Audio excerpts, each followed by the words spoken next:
I'm going to explore how moral philosopher Immanuel Kant and theologian Paul Tillich would respond to this Calvin and Hobbes comic about Calvin having a seemingly existential crisis about his life and how he has lived it, all in reference to a square of sidewalk. Kant would first respond to this comic by targeting the word happy in the third panel. Kant has a very particular definition of happy that's as follows. Happiness is the condition of a rational being in the world with whom everything goes according to his wish and will. Kant would respond to the comic firstly by saying, Calvin, if you have achieved everything according to your wish and will, then you have lived a happy life. Kant would then go on to give his larger response to the comic. In short, Kant's larger response to the comic would be to tell Calvin, don't worry about your life now, because you will have an indefinite afterlife, and if you have done the right things, you will be rewarded in that afterlife. Now, let's get into the nitty-gritty. In Kant's writings, there exists what he calls the summum bonum, or the highest good.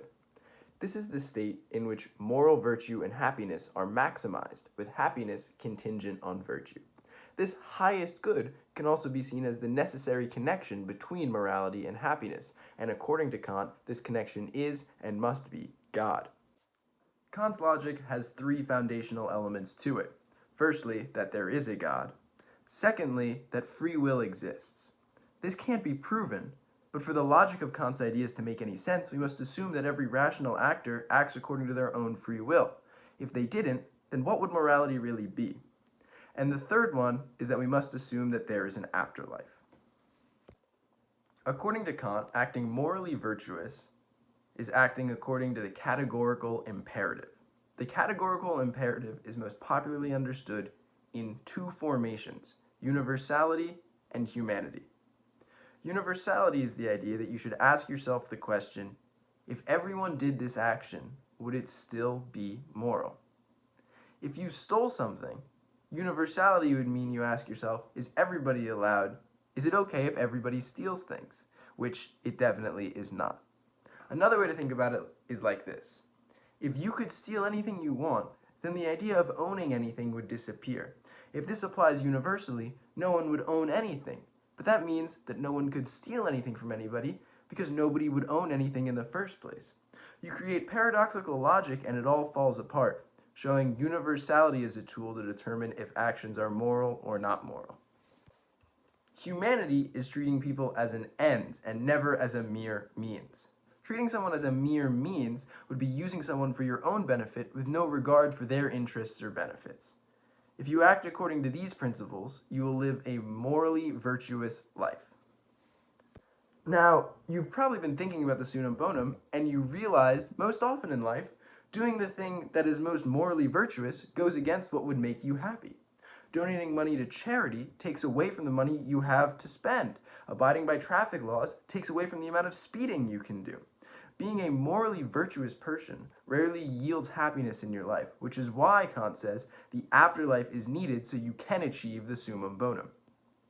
Living a morally virtuous life will put you in the kingdom of God, in which everything will go according to your wish and will. Remember, that's Kant's definition of happiness, and you will achieve the summum bonum. You will achieve this because God allows you to, because God is the connection between morality and happiness, and this happens in the afterlife. Let's explore these concepts in Kant's own words. Nevertheless, in the practical problem of pure reason, i.e., the necessary pursuit of the summum bonum, such a connection is postulated as necessary. We ought to endeavor to promote the summum bonum, which therefore must be possible. Accordingly, the existence of a cause of all nature distinct from nature itself and containing the principle of this connection, namely of the exact harmony of happiness with morality, is also postulated. Kant gets into a lot here. He starts off by saying that everyone strives to achieve the summum bonum, and it must be possible because everybody tries to do it. He then goes into saying that this must happen through a creator of nature that is, quote, distinct from nature itself. Kant is referring to his two metaphysical understandings of the world here, and those are the phenomenal world and the noumenal world. The phenomenal world is the world as we see it and experience it.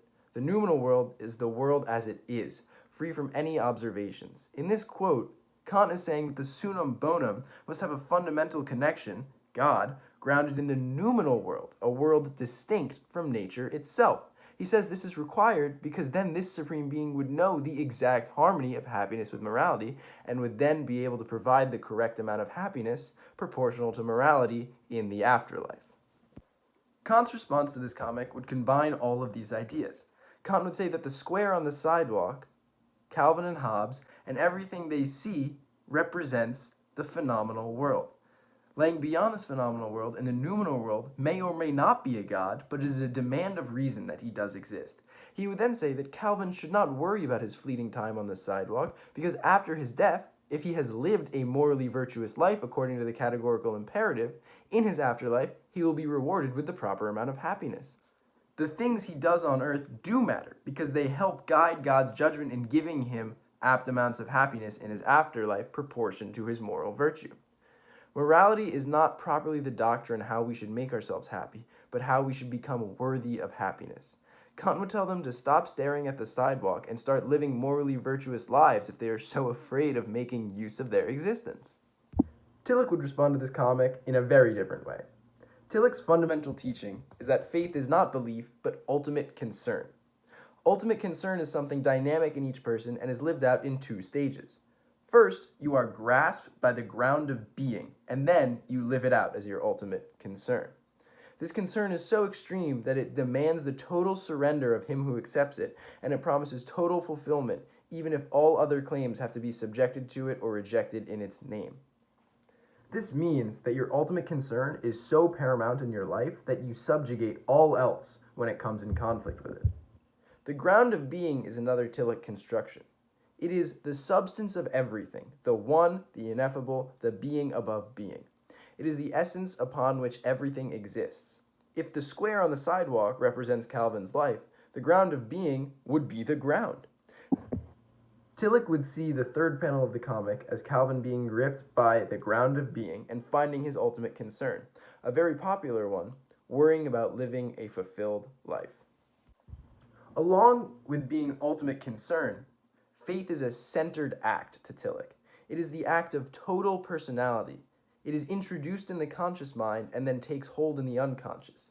It does not work unless all parts of one's being are united around this ultimate concern.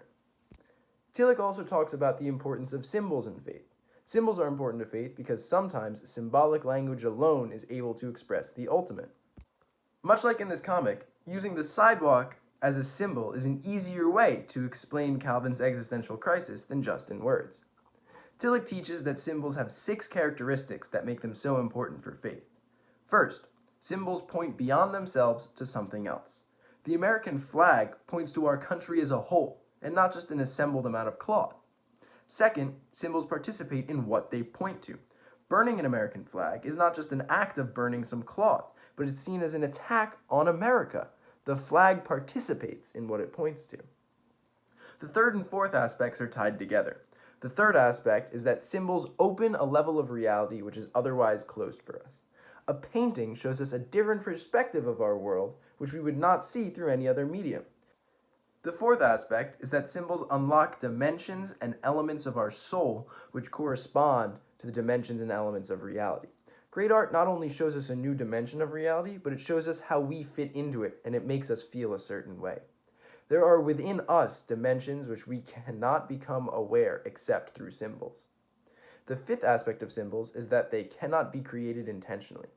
One cannot point to something and say, "This is what we will worship." A symbol comes from the collective unconsciousness and cannot function without being accepted by the unconscious dimension of our being. We have no control over what a symbol is. The sixth aspect of a symbol is that, like living beings, symbols grow and die. Tillich would first respond to this article by praising Calvin for having found his ultimate concern. Tillich believes that there's a greatness in knowing something matters infinitely, but a pain in trying to figure out what that is. Calvin has found his ultimate concern and has taken a courageous step in embodying it. Tillich's second response to this comic would be that Calvin and Hobbes have just found their first symbol. Nowhere in the comic does Calvin demand that the square of the sidewalk be stared at and approached as a symbol for his ultimate concern. It is only because Calvin's faith is a centered act and his ultimate concern has been fully grasped by his whole self that the sidewalk becomes a symbol for him, pointing to his life, its meaning, its finitude, and its ultimacy.